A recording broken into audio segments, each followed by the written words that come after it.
All right, here with Nick Cook of the Westside Renegades. Nick, you guys came in and you've done the job that you had to do to get this team where you wanted to be, the state tournament.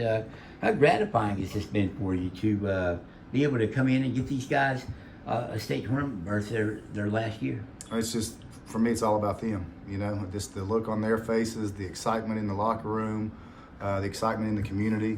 You know, it's been a long time since Westside made it to Charleston, since 2018. So, you know, that's a long gap, and you know, this school's got pretty used to going a lot. So, for them to get back and to see the look on these kids' faces and all the excitement that's going around them and the community, it's been great.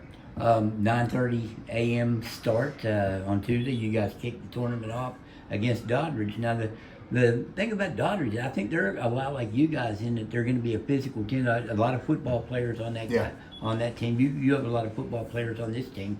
What will be the key in that game against the Bulldogs? Just from what I've seen from them so far, you know, they're a pretty physical team, pretty aggressive. You know, sometimes you got to use another team's aggressiveness to your advantage. So take advantage of some things there. When they press up, we got to be smart, take care of the basketball, get around them, and get some good opportunities on the backside, get some numbers opportunities, 2-on-1s, 3-on-2s, things like that. So, you know, they have the big kid in the middle. It seems like a really nice player. So they gamble a lot, I feel like, because they rely on him then to take care of everything behind it. So, you know, but they're a really good team. And you guys are a 3 seed. And I've talked a lot to your top 6 guys actually this morning, this afternoon, and those guys are all seniors. Mm-hmm.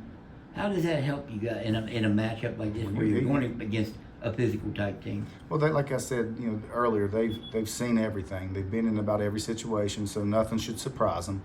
You know, you can't explain to kids the atmosphere of the Civic Center and the moment and everything like that. They got to just experience it. But you know, as far as everything they're going to see on the floor, as far as, you know, different defenses, they're going to know what to do. It's just a matter of going out and doing it. So, but having seniors is great. You know, everybody talks about senior leadership, and to have 6 seniors that all contribute. And I'll tell you, the thing about this group of seniors is they all do it for each other too. I've never had that many seniors that get along so well. They don't care who gets the credit. They're not selfish at all. And to have 6 kids that happens with, you know, sometimes you have 2 or 3, and those 2 or 3 don't get along. But to have 6 and have them all get along and play so hard for each other like they do is pretty amazing. This is you as much as anyone understand the history in Wyoming County, what basketball means to them. It's the first time that Wyoming East and Westside are both going. It's pretty awesome. It's an amazing thing. It also is. That's never happened because of how big basketball and how good basketball is here. Right. So yeah, you would have thought it would have already happened by now, and to find out that this is the first time, that's pretty crazy. I'm not sure whenever they first opened it up to where we possibly could. I guess around 2007, I think 2007-8, they started the part where you could lose in the sectional and still advance. But you know, it seemed like every year, whichever one of us got to host the regional seemed like they advanced, and the other one would have to go to Bluefield or have to go. You know, it just never worked out for both teams to be able to make it. So for this to be the first time, that surprised me at first when I heard it. So you know, it's pretty awesome that both teams are able to make it this year. While I'm thinking about it, and I like to ask questions when it comes in my head. I talked to Kent McBride this morning too, and he was telling me that you guys actually went on vacation together. Yeah. He was 10 years old. What do you remember about that? Well, I just remember, you know, Kent and my brother Ben were you know, really close, really great friends growing up. Kent spent a lot of my time at my house. Ben spent a lot of time over there. So I developed a really good relationship with Kent and then Rory and a bunch of those guys from Owens. Ben was really close to all those guys. So, you know, we've been around each other for as long as I can remember. Yeah, going on vacations together. You know, I'll tell you one quick story about Kent and Rory I'll never forget. One time at state tournaments, actually. I think I was in college, and somebody had stole a sign, an Oceana sign from somebody I knew, and took it into the room at the embassy. Well, I go knock on the door, and all of a sudden there's like 20 people in this room. And I asked them if they have the sign. They said, no, we don't have it. I said, well, I'm going to come in and look. So I get ready to walk in, and I hear somebody yelling at me from behind, and it's Kent and Rory standing there, you know. And Kent and Rory, they're not real, you know, physically imposing to look at.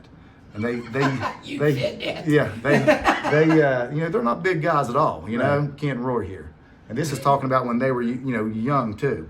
So they're yelling, Nick, you need some help? We got you. We got you. If you need anything, you let us know. I said, I believe we got this, guys. I believe we got this. But you know what? Here they came, right there with me. I'll never forget that though. With those two. Did you get the sign? Got the sign.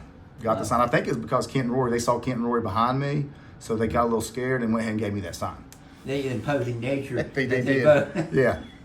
Kent said you guys, the first time you went on vacation, he was 10. Okay. Your brother Yeah. was, and he said you were 17. He said you guys went to the beach. You probably had a different agenda than they did. Probably slightly. I'd say they were worried more about the arcades and things like that, and I probably was thinking more along the lines of, I don't know, golf. Man, We'll go with golf. But it could have been females. Maybe. Well, I don't want to start any trouble now, but bring up any. Yeah. We'll just stop with the with the things right there. Right. And your own team this year, you guys have been very good. You and I've talked at length about the Shady situation. Right. You lose by 30 over Right. there. It was the worst game that you played. You probably got into your players after that game, but it seemed like And probably during the game. and before maybe Maybe even. was that the difference? Some of the Well, guys point to the win being the difference, but a couple of your guys said losing to them changed everything. Maybe. I mean, they, like I said, they saw a different side of me because everything had been kind of going smooth sailing up until that point, And like I said, it wasn't here. I can lose a game, but to lose it the way we did, as far as I didn't think we prepared well for the game. I didn't think we executed well. We were just kind of nonchalant, going through the motions the whole night. We missed, I think, 8 uncontested layups in the first half. If you're missing 8 uncontested layups, that tells me that mentally you've checked out. So therefore, that was pretty frustrating that night to watch all that go down. You're going to miss layups and stuff like that throughout the games, but to miss that many, that, like I said, and then the talk before the game, I remember thinking that night, during the JV game when I walked in the locker room, a lot of conversations going on about everything except for basketball. So, that told me right there, too, all I needed to know about what was going to happen that night. And